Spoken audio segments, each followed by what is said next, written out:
السلام علیکم، welcome to meet Zeeshan, اور میرے اس یوٹیوب چینل پر آپ سب لوگوں کا میں ویلکم کرتا ہوں۔ شام کا بھی ٹائم ہے اور میں ایوننگ واک کے لیے نکلا تھا، تو میں نے سوچا کہ آج کی میں ایک بہت ہی پیاری سی ویڈیو جو ہے نا وہ آپ لوگوں کے لیے ریکارڈ کروں۔ میں نے کچھ پچھلے دنوں کے اندر ایک سیریز شروع کی جس کے اندر میں یو کے سے ریلیٹڈ جو ہے نا وہ کہانیاں میں بنا رہا تھا اور میں ان کو اپلوڈ کر رہا تھا۔ تو ایسے میں مجھے ایک کہانی اور ایک واقعہ یاد آیا جو کہ مجھے برمنگم میں آصف نامی لڑکے نے جو مجھے سنایا تھا، اور وہ کہانی جو تھی وہ اس کے والد کی کہانی تھی۔ اور پھر بعد میں میرا اتفاقاً جو ہے اس کے والد سے بھی میری ملاقات ہوئی، جو کہ اس وقت جو ہے وہ ان حالات کے ساتھ لڑ رہا تھا۔ ابھی فی الوقت میرے پیچھے جو ہے وہ کیتھیڈرل ہے، یہ سب سے بڑا کیتھیڈرل ہے یو کے میں، one of the largest cathedrals میں سے یہ چیز شامل ہے۔ اور اس کے اندر جانے کے لیے میرے خیال میں کوئی اوقات کار ہے، کیونکہ ابھی شام کا ٹائم ہو گیا، تو اس کے اندر جو انٹری ہے شاید وہ ابھی کلوز ہو گئی ہے۔ خیر، کہانی جو ہے وہ آصف کے والد صاحب کی ہے۔ آصف تو ماشاءاللہ سے ابھی جوان تھا، اور اس کا والد جو ہے وہ کافی بوڑھا ہو چکا ہے، تقریباً کوئی 75 ایئرس کی ایج میں وہ پہنچ چکا ہے، اور وہ اپنے جو ہے وہ دماغی جو توازن ہے اس کو بالکل کھو چکا ہے۔ اس کا جو دماغی توازن ہے جناب والا وہ بالکل بھی کام نہیں کر رہا تھا۔ تو ہوا یوں کہ آصف کے جو والد صاحب تھے وہ پاکستان میں رہنے والے تھے، اور آصف نے بتایا کہ جو اس کا دادا ابو تھا وہ انتہائی ایک غریب انسان تھا، جس کو کہ آپ سمجھ لیں کہ وہ اپنے گاؤں کے اندر موچی کے نام سے مشہور تھا، جو کہ جس کو کہ لوگ جوتا سینے والا بولتے ہیں۔ عام طور پر گاؤں کے اندر آپ چلے جائیں تو اس طرح کے آپ کو ایک خاندانی بائے خاندانی لوگ آپ کو ملیں گے جو کہ نسل در نسل ایک ہی کام کے اندر لگے ہوئے ہیں۔ تو وہ جو تھا آصف کا والد، وہ ایک موچی کا بیٹا تھا۔ اب کہانی شروع ہوتی ہے کہ کیونکہ وہ موچی کا بیٹا، تو نہ تو خاندان والے جو اور جو علاقے والے تھے باقی لوگ ان کے تھوڑے سے امیر ہو گئے، اس محلے کے اور اس خاندان کے باقی لوگ سارے لوگوں کا ایک بندہ جو تھا وہ پردیس کے اندر سیٹ ہو گیا، اور وہ بندہ وہاں پہ صرف اور صرف اکیلا تھا، رہ گیا، جو کہ باہر کی طرف نہیں جا سکا۔ اب آصف کے والد نے اپنی گھر کی، اپنے بڑوں کی، اپنے باپ کی مجبوری کو دیکھا، اور غربت کو جب اس نے اپنے بالکل قریب سے دیکھا تو اس نے یہ احاطہ کیا کہ میں بھی نکلتا ہوں پاکستان سے، اور کسی نہ کسی طور پر میں یو کے میں پہنچتا ہوں یا یورپ کنٹریز کی طرف پہنچتا ہوں، اور میں اپنے گھر کی جو غربت ہے اس کو میں ختم کرنے کی کوشش کرتا ہوں۔ تو اسی اثناء کے اندر اور اسی کوشش کے اندر جو آصف کے والد تھے، آصف کے والد کا نام ارشد ہے، ارشد جو ہے وہ پاکستان سے نکلتا ہے ٹنکی لگا کر، اور کچھ اس کے والد کی تھوڑی سی زمین تھی، کوئی 1 کنال کے قریب وہ بتاتا ہے، اور وہ شہر کے مین جو سڑک ہے اس کے بالکل وہ قریب تھی۔ اب اس نے کیا کیا، اس کے والد نے وہ زمین جو تھی جو کہ مین سڑک کے قریب تھی، اس کے والد نے اس زمین کو سیل کیا، اور اس زمین کو سیل کر کے اپنے بیٹے کو دیا، اور اس دور کے اندر تقریباً کم از کم کوئی 15 سے 16 لاکھ روپے خرچ آیا، اور اس کا والد جو ہے نا وہ ارشد کو ڈنکی لگا کے پہنچ جاتا ہے اٹلی پہنچنے کے بعد جناب والا اس نے وہاں پہ چھوٹے موٹے جو ہے نا وہ کام کرنے شروع کر دیے، اور جو اس کا ارشد ہے اس کے پاس چھوٹے موٹے ہنر تھے، جیسے کہ وہ ایک موچی کا بیٹا تھا، لیکن اس نے ساتھ ساتھ جو ہے نا وہ کام سیکھا ہوا تھا کارپینٹر کا، تھوڑا سا اس کو الیکٹریشنس کا جو کام تھا وہ بھی آتا تھا، اور اس کو اس کے علاوہ الیکٹریشنس کے کام کے علاوہ اس کو بہت کافی ساری اور چھوٹی چھوٹی جو بھی آپ چھوٹی چھوٹی مہارتیں سمجھ لیں وہ سارے کام کرتا تھا، وہ سمجھ لو کہ آپ ہر فن مولا تھا۔ تو اٹلی میں جیسے ہی وہ آیا، اور کیونکہ اس کے پاس وہ ایک ہنر مند آدمی تھا، تو جیسے ہی اٹلی کے اندر وہ آتا ہے تو جناب اس کو جو ہے نا وہ کام مل گیا۔ اٹلی کے اندر آتے ہی اس کو وہ سارا کا سارا جو کام تھا وہ مل گیا۔ میں ابھی نا آپ کو یہ دکھانا چاہ رہا ہوں، یہ ونچسٹر کی سب سے جو اولڈ ٹاؤن ہے اس کے کچھ مناظر ہیں اس وقت، اور یہاں پہ ایک گیٹ ہے جو کہ صرف اور صرف بادشاہ کے لیے کھولا کرتے تھے لوگ، اور ابھی جو ہے اس کو عام عوام الناس کے لیے کھول دیا گیا ہے۔ یہ رہائش گاہ جو تھی یہ کنگ الفرڈ کی تھی، جو کہ برطانیہ کا، جس نے جو ابتدا کی ہے برطانیہ کی وہ اس بادشاہ نے کی تھی، اور اس کا جو گھر ہے وہ ابھی تک سیف حالت کے اندر جو ہے وہ یہاں پہ موجود ہے۔ اچھا خیر، جیسے وہ اٹلی کے اندر پہنچا تو اٹلی کے اندر پہنچتے ہی اس نے جناب اپنے ہنر کی بنیاد پر چھوٹے چھوٹے کام کرنے شروع کیے، اور وہ ان دنوں کے اندر اتنے پیسے کمانے لگ گیا جو کہ اٹلی میں آئے وہ لوگ نہیں کما پاتے جو کہ وہاں پہ کئی سالوں سے سیٹ تھے، اور ان پیسوں کو اس نے جمع کر کے اپنے گھر بھیجنا شروع کیا۔ اور اس کے پیچھے اس کے 2 بھائی اور 3 بہنیں تھیں، ان کے تو دن پھر کے جناب، ان کے تو وارے نیارے ہو گئے جب ان کو اچھے پیسے ملنے لگے۔ اور وہاں پہ جو ہے آصف کے والد ارشد نے چھوٹا موٹا کام شروع کیا اور اپنی دکانیں بنا لیں، کیونکہ وہ موچی کا بیٹا تھا، اس کو بال کاٹنے کا ہنر بھی آتا تھا، بہت زیادہ تو نہیں تھا لیکن اس کو بہت کم اس کے بارے میں پتہ تھا۔ تو اس نے کیا کیا کہ اس ہنر کو استعمال کرتے ہوئے اس نے وہاں پر اپنی ایک شاپ بنائی، اور اپنی ایک شاپ بنا کے اس نے اس پر لڑکے رکھ لیے 2-4، اور اس کا کام ماشاءاللہ اچھا چل گیا۔ اب وہ کہتا ہے کہ میرے والد صاحب کا کام بڑا اچھا چلا، انہوں نے کیا کیا کہ اپنے پیچھے اپنے باپ کو پیسے بھیجنے شروع کیے، اپنے بھائیوں کو اور اپنی بہنوں کو، اور اس کے علاقے کے اندر بڑی بلے بلے ہو گئی۔ اس نے ایک بڑا پیارا سا گھر بنایا، اور اس کے بعد اس نے اسی حالت کے اندر اس کو پتہ چلا کہ اس کی جو بڑی بہن ہے اس نے کہا کہ اس نے یونیورسٹی کے اندر ایڈمیشن لیا ہے، اور وہاں پہ اس کو کسی لڑکے سے محبت ہو گئی ہے، تو وہ اس کے ساتھ شادی کرنا چاہتی ہے۔ اور ارشد کے جو ماں باپ تھے وہ کسی بھی طور پر راضی نہ تھے اس بچی کی شادی کرنے کے لیے یونیورسٹی کے لڑکے سے۔ آصف کیونکہ اب کا والد جو ارشد ہے وہ پڑھ لکھ کے پہنچ چکا تھا اٹلی میں، اور وہ یہاں پہ اچھے پیسے کما رہا تھا، ایک ماڈرن زمانے کے لوگوں کے ساتھ اور ماڈرنیلٹی کے ساتھ رہ رہا تھا، تو اس نے کہا کہ اس کی شادی کروا دیں، کوئی مسئلہ نہیں ہے، یہ اپنی زندگی میں اگر خوش ہے، اور آپ لوگ یہی چاہتے ہیں نا کہ ہماری بیٹی کی شادی اور شادی ہونے کے بعد وہ ایک خوش و خرم زندگی گزارے، تو کیوں نہ یہ شادی اور یہ ساری چیزیں جو ہے نا اس کی آپ کروا دیں تاکہ یہ اپنی زندگی ایک خوش و خرم طریقے سے گزار سکے۔ تو اسی کام کو کرنے کے لیے جناب ارشد نے پیسے بھیجے کافی زیادہ سارے، اور اس نے اپنی بہن کی شادی جو ہے نا وہ بڑی دھوم دھام سے کر دی۔ خیر، to cut the long story short, Arshad نے اپنے سر کے اوپر اتنی ذمہ داریاں لے لیں، جو ذمہ داریاں جو ہیں نا وہ انسان کو بوڑھا کر دیتی ہیں، جو ذمہ داریاں اس کو حد سے زیادہ اگر کوئی کسی فارن کنٹری میں رہتے ہوئے لیتا ہے تو وہ مینٹلی طور پر جو ہے نا وہ ڈپریشن کا شکار ہو جاتا ہے۔ یہاں پہ میں کیونکہ میری یہ کہانی پاکستان میں موجود بھی کافی لوگ سن رہے ہیں، اور فارنر کنٹریز سے بھی سنتے ہیں، یو کے سے بھی ہیں آڈینس، اور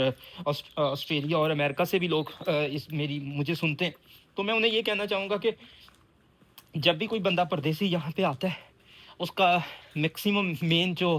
پوائنٹ ہوتا ہے وہ یہی ہوتا ہے کہ وہ کسی نہ کسی طور پر جو ہے وہ اپنے گھر والوں کی ہیلپ کر سکے، اپنے گھر والوں کو جو ہے وہ فیسلیٹیٹ کر سکے، اپنے گھر والوں کو پیسے کما کے دے سکے، اور ان کی زندگی میں وہ ساری کی ساری خوشیاں بھر سکے، جو کہ ہر انسان کی خواہش ہے اور یہ حق بھی ہے۔ لیکن ان خوشیوں کے تعاقب کے لیے وہ اپنا آپ بیچ دے اور اپنی ذات کو وہ ختم کر دے، یہ کسی طور پر بھی جو ہے وہ درست بات نہیں ہے۔ اچھا خیر، انہی ٹائم ٹیبل کے اندر ارشد جو ہے وہ اپنی پیچھے پاکستان کے اندر 3 بہنوں کی شادی کی بڑے دھوم دھام سے، اور جب بھی وہ اپنے باپ کو کال کرتا تو ارشد کا والد اس کو یہی کہتا کہ پتر توں بڑا بیبا پتر ہے، تو کم چک کے رکھ، تو کلا ہی شیر ہے، تے بس تو ایک گل میری یاد رکھی کہ میں زمین ویچ کے تینوں بھیجیا سی، تے تو جڑا نا اس چیز دا حق ادا کرنا ہے۔ اور انہی دنوں کے اندر ارشد نے دوبارہ اٹلی سے موو ہونے کا سوچا، اور اس نے ڈنکی شنکی لگائی اور وہ پہنچ گیا جناب یو کے وہ پہنچا، اور اسی سنا کے اندر جی اس کے پیچھے جو 2 چھوٹے بھائی تھے اس نے اپنے دونوں چھوٹے بھائیوں کو پڑھایا لکھایا، یونیورسٹیز کے اندر اچھی تعلیم دی، اور اس کے جو بھائی تھے انہوں نے بجائے اس کے کہ وہ اس کے پیسے کو سیو کرتے، عیاشیوں کے اندر لگانا اور اجاڑنا شروع کر دیا۔ وہ بندہ جو کہ پردیس کے اندر یہاں پہ محنت کر رہا ہے، کما رہا ہے، دن رات ایک کر رہا ہے، 24 گھنٹوں میں سے 20 گھنٹے کام کر رہا ہے، اور اس کے پیچھے جو ہے وہ اس کے جو بہن بھائی ہیں، اس کی یا اولاد ہے یا اس کے ریلیٹیو ہیں، اگر وہ اس کے پیسوں کو اس طرح سے کما کے اڑا دیتے ہیں نا، تو جو بندہ یہاں پہ موجود ہوتا ہے وہ ذہنی طور پر بڑی اذیت کا شکار ہوتا ہے۔ اور یہ سب کچھ کرنے کے بعد آصف ارشد کی عمر جو ہے وہ تقریباً کوئی 30 سے 35 برس کے قریب پہنچ گئی، اور لیکن جب اس نے اپنے والد سے کہا کہ ابو جی کہ میں شادی کرنا چاہ رہا ہوں، ٹھیک ہے، تو میری اب شادی کر دیں، تو اس کے والد نے کہا جی لے جی تینوں اگ لگی ہے، تو اپنے بھن بھراواں دا تے پہلاں سوچ لے تے تو پھر جڑا نا اپنا بیاہ کرائی، پہلے تو انہاں نوں کچھ نا بنا دے۔ اچھا خیر، ارشد نے اپنے بھائیوں کی بھی شادی کروائی، ان کو بھی کاروبار کے اندر سیٹ کروایا، وہ اپنی زندگی کے اندر خوش باش بچنے لگے، اور اسی اثناء کے اندر ارشد کی والدہ کی ڈیتھ ہو گئی، وہ پاکستان نہ جا سکا، اور اسی کاروبار کے جھنجھیلوں اور چکروں کی وجہ سے، اور ایک ٹائم ایسا آیا کہ اس کا جو ارشد کا والد تھا اس نے بھی اپنے بڑے بیٹے سے منہ موڑ لیا، اور چھوٹے بیٹوں کے ساتھ جو ہے نا وہ پیار بڑھا لیا جن کے ساتھ وہ رہ رہا تھا، اور بڑے بیٹے کو وہ پھر بھی یہی کہتا تھا کہ ہاں جی کسی بھی بات کے اوپر کہ ہاں بھی تو غلط ہے، تو جھوٹا ہے، جڑے میرے چھوٹے بچے نے سچے نے، اور پیسے بھی وہ اسی سے لیتا تھا، اس دھونس پر کہ میں نے زمین بیچ کے تمہیں ڈنکی لگا کے یورپ بھیجا تھا، وہ اس کی ان ساری تکلیفوں کو اور ساری ان چیزوں کو بھول گیا، سارے ان پیسوں کو ریٹرن کو بھول گیا جو کہ اس نے بیٹے کو اس نے باہر سے بھیجے تھے۔ تو آصف کہتا ہے کہ بھائی انہوں نے مجھے بتایا کہ ذیشان بھائی میرے والد صاحب جو تھے وہ کہتے ہیں کہ تقریباً انہوں نے یہاں پر یو کے میں شادی کی جب ان کی جو ایج ہے وہ 45 ایئرس تھی، اور 45 ایئرس کی ایج کے اندر شادی ہوئی میرے والد کی، جبکہ کہتا ہے میری والدہ جو تھی اس کی عمر 20 سے کوئی 25 سال تھی،